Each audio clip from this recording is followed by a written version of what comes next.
টানা ২ জয়ে নিশ্চিত হয়েছে নকআউট পর্ব।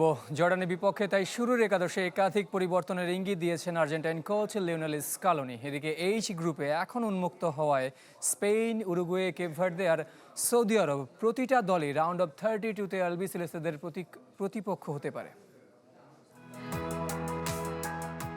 আর্জেন্টিনা যে শুধু রাউন্ড অফ 32-তে পা রেখেছে তা নয়, এক ম্যাচ হাতে রেখেই গ্রুপ সেরাও হয়ে গেছে আলবিসেলেস্তেরা।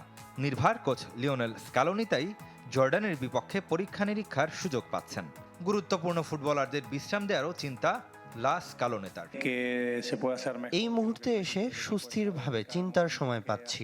পরিকল্পনা হলো যোগ্য ফুটবলারকে ম্যাচ টাইম বেশি দেয়া। অনেকেই এখনো নিজেদের প্রমাণের সুযোগ পাননি। পরের ম্যাচে আমরা তাদের কথা অবশ্যই ভাবব। অস্ট্রিয়ার বিপক্ষে ম্যাচে হাঁটুর ইনজুরি নিয়ে মাঠ ছাড়তে হয়েছে ক্রিস্টিয়ান রোমেরোকে। Enzo Fernandez, Mac Allister, Lisandro Martinez, Lionel মেসিরা খেলেছেন পুরো 90 মিনিট।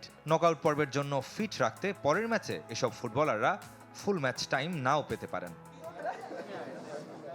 এদিকে যে গ্রুপ চ্যাম্পিয়ন হওয়ায় আর্জেন্টিনাকে এইচ গ্রুপ রানার্স আপের সাথে লড়তে হবে নকআউট পর্বে।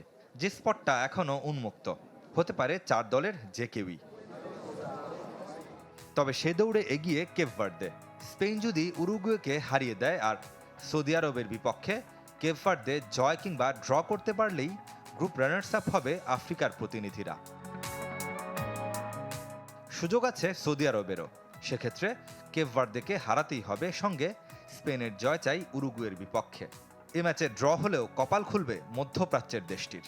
কোলগেট ম্যাক্স ফ্রেশে আছে আইসি কুলিং ক্রিস্টালস, যা দেয় ম্যাক্সিমাম ফ্রেশনেস সহ কোলগেট ম্যাক্স ফ্রেশ।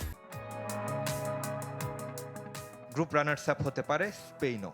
সেক্ষেত্রে লা রোহা ফিউরিদের হারতে হবে উরুগুয়ের সাথে।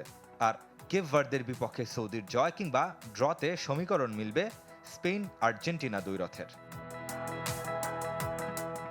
বিশ্বকাপ শুরুর আগে রাউন্ড অফ 32-তে আর্জেন্টিনার সম্ভাব্য প্রতিপক্ষ হিসেবে সবচেয়ে বেশি আলোচনায় ছিল উরুগুয়ের নাম। 2 ম্যাচ পর সেই সম্ভাবনা এখন সবচেয়ে কম। প্রতিপক্ষ যেই হোক, 4 জুলাই ভোর 4টায় মায়ামির হার্ড রক স্টেডিয়ামে নামবে 3 বারের বিশ্বকাপ জয়ীরা। রেদওয়ান শুয়েব, চ্যানেল 24।